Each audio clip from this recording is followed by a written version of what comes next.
ان میں سے ایک شخص نے کہا نوح بادشاہ یا سردار بننا چاہتا ہے تاکہ اس کی عزت ہو۔ حضرت نوح علیہ السلام نے فرمایا کہ تمہاری عقلوں کو کیا ہو گیا ہے کہ پتھر کو پوجا کر رہے ہو؟ اے قوم، اللہ کی عبادت کرو، وہی عبادت کے لائق ہے، اللہ کے سوا کوئی معبود نہیں ہے۔ جب تم اللہ پر ایمان لاؤ گے تو تم برائی سے دور رہو گے۔ نہ میں بادشاہ بننا چاہتا ہوں نہ سردار، میں تو صرف نیکی کی طرف بلا رہا ہوں۔ کیا تم نہیں دیکھتے کہ اللہ نے چاند اور سورج پیدا کیے، چلنے کے لیے زمین بنایا اور تمہیں نعمتیں عطا کی؟ حضرت نوح علیہ السلام نے جب یہ باتیں کہیں تو لوگوں نے کانوں میں انگلیاں ڈال دیے، ایک لفظ بھی سننے کے لیے تیار نہیں ہوئے۔ ایک موقع پر حضرت نوح علیہ السلام نے اپنی قوم سے فرمایا کہ اے نادانو، یہ کیوں نہیں سمجھتے ہو یہ دنیا تو ایک آزمائش کی جگہ ہے، تمہارے سامنے اچھائی اور برائی دونوں ہے۔ اے قوم، میں تم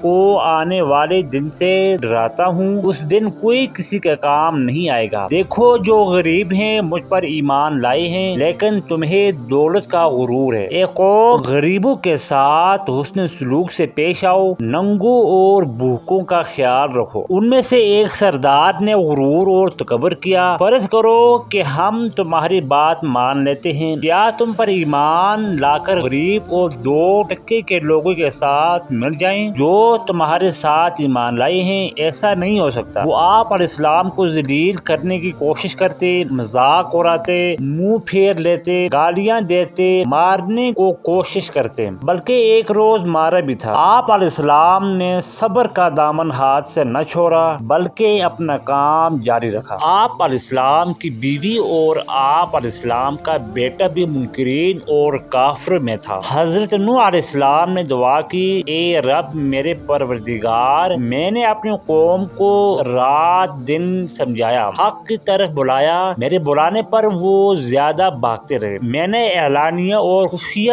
سمجھایا تو انہوں نے کانوں میں انگلیاں ڈال دی۔ اللہ تعالیٰ نے حضرت نوح علیہ السلام کو وحی بھیجی کہ ایک کشتی بناؤ اور ظالموں کے بارے میں کچھ نہ بولو۔ اللہ کے حکم کے مطابق آپ علیہ السلام نے کشتی تیار کرنا شروع کی۔ کچھ لوگوں نے مذاق کرتے ہوئے پوچھا، اے نوح، کیا بنا رہے ہو؟ آپ علیہ السلام نے بتایا کہ میں ایک کشتی تیار کر رہا ہوں کیونکہ اللہ تعالیٰ کی طرف سے عذاب آنے والا ہے۔ اللہ تعالیٰ نے جو ڈھیل دے دی ہے وہ ختم ہو رہی ہے۔ جب وقت آئے گا ہر طرف پانی ہی پانی نظر آئے گا، صرف وہی بچے گا جو اس کشتی میں سوار ہوگا۔ جو بت پرستی سے توبہ کرے گا، گناہوں سے معافی مانگے گا، اسی کو اس کشتی میں جگہ ملے گی۔ لوگ بولے، اے نوح، یہ زمین تو خشک ہے، اسے آثار بھی نہیں ہے کہ اتنا پانی ہو جائے کہ کشتی تیرنے لگے۔ نوح کا تو دماغ جل بسا ہے۔ حضرت نوح علیہ السلام اس قسم کی باتوں سے بالکل مایوس ہو چکے اور اصلاح کی کوئی امید ہی نظر نہیں آ رہی۔ جب کشتی بن کر تیار ہوگی تو لوگ کشتی میں غلافت پھینک دیتے۔ کشتی میں کوئی ایسی جگہ نہ تھی جہاں غلافت نہ ہو۔ کافر غلافت پھیلانے کے لیے کشتی کے اندر جایا کرتے تھے، یہ ان کا معمول بن چکا تھا۔ ایک مرتبہ ایک کور کا مریض بھی اپنے ناپاک مقصد کے ساتھ کشتی کے اندر گیا۔ اس کے سڑے ہوئے جسم کے ایک حصے پر کچھ غلافت لگی۔ کچھ دیر بعد اس نے دیکھا کہ جہاں غلافت لگی تھی وہ حصہ اچھا ہو گیا۔ اب اسے حیرت ہوئی کہ یہ کیا ماجرا ہے، آخر غلافت سے کس طرح شفا ہو سکتی ہے۔ پھر وہ کشتی کے اندر داخل ہوا اور غلافت پوری طرح سارے جسم پر مل لیا تو دیکھا کہ وہ بالکل تندرست ہو گیا۔ یہ بات کور کے مریض کے اندر پھیل گئی تو سب نے کشتی کے اندر داخل ہو کر غلافت ملنا شروع کر دیا۔ اسی طرح پوری کشتی پاک و صاف ہو۔ حضرت نوح علیہ السلام نے اللہ سے دعا کی، اے رب، لوگوں نے میرا کہنا نہیں مانا، ایسے شخصوں کی پیروی کی جن کے مال اور اولاد نے ان کو زیادہ ہی نقصان پہنچایا۔ ان کافروں میں سے زمین پر ایک باشندہ بھی مت چھوڑو، اگر آپ ان کو روئے زمین پر رہنے دیں گے ان کی اولاد بھی کافر ہی ہوگی۔ آپ علیہ السلام کی دعا قبول ہوئی، اللہ تعالیٰ کا عذاب آ چلا۔ گھر کے تنور سے پانی ابل پڑا، پانی کا ریلا تیزی سے بہنے لگا۔ جس جگہ سے پانی ابل پڑا وہ جگہ کوفہ کی ایک مسجد تھی جس کا نام مسجد انبیاء ہے۔ دوسری طرف آسمان پر خوفناک سیاہ بادل چھانے لگے۔ حضرت حضرت نوح علیہ السلام نے دیکھا کہ زمین سے چشمے پھوٹ رہے ہیں۔ حضرت نوح علیہ السلام نے کہا کہ یہ عذاب کی علامت ہے۔ کافر کہنے لگے طوفان تو آتے ہی رہتے ہیں، بارشیں ہوتی رہتے ہیں، یہ تو کوئی نئی بات نہیں ہے، کچھ دیر بعد موسم بدل جائے گا۔ دیکھتے ہی دیکھتے ہوا کا تیز جھونکا آیا جس سے ہر چیز ہل گئی، پھر پانی برسنا شروع ہوا۔ بارش میں اتنی شدت تھی جیسا کہ آسمان نے تمام دروازے کھول دی۔ حضرت نوح علیہ السلام نے ایمان والوں سے کہا کشتی میں سوار ہو جاؤ۔ اللہ نے فرمایا کہ ہر قسم کے جانوروں کا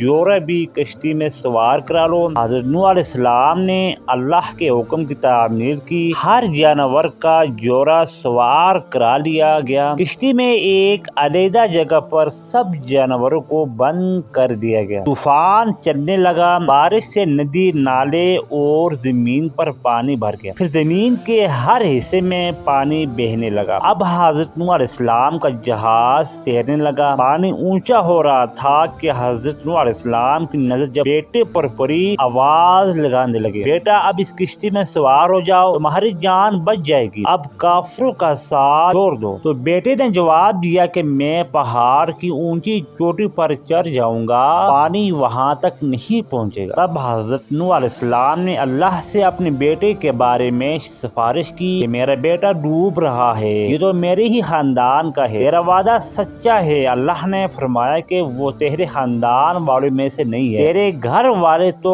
وہ ہیں جو تجھ پر ایمان لائے۔ روایات کے مطابق بارش مسلسل 40 دن تک ہوتی رہی، جو کچھ زمین پر تھا سب ڈوب گیا۔ کافروں کا کام تمام ہوا، جو لوگ حضرت نوح علیہ السلام پر ایمان لائے تھے وہ کشتی میں سوار ہو کر بچ گئے۔ کشتی کوہ جودی پر جا کر ٹھہری، جسے ارارات بھی کہتے ہیں۔ کشتی میں سب سوار تھے۔ اسی دوران حضرت نوح علیہ السلام کو ایک فاتح نظر آئی، اس کی چونچ میں زیتون کے درخت کا پتا تھا، یہ امن و سکون کی علامت تھی، یعنی پانی اتر چکا ہے۔ کوہ جودی یا ارارات مشرقی ترکی میں ہے، یہ 16,900 فٹ بلند ہے جو برف سے ڈھکی رہتی ہے۔ روس کی سرحد بھی اس سے ملتی ہے۔ اس پہاڑ کو ناقابل تکسیر خیال کیا جاتا ہے، لیکن 1929 میں جرمنی ماہر طبیعیات جون جیکب نے 2 ناکام کوششوں کے بعد اسے درج کر لیا۔ کچھ عرصے پہلے ہزاروں سال کی جمی ہوئی برف کا تودہ گرنے سے کشتی نوح علیہ السلام کا ایک حصہ برف سے نکالا۔ کئی ہوا بازوں نے اس کی تصویر لی۔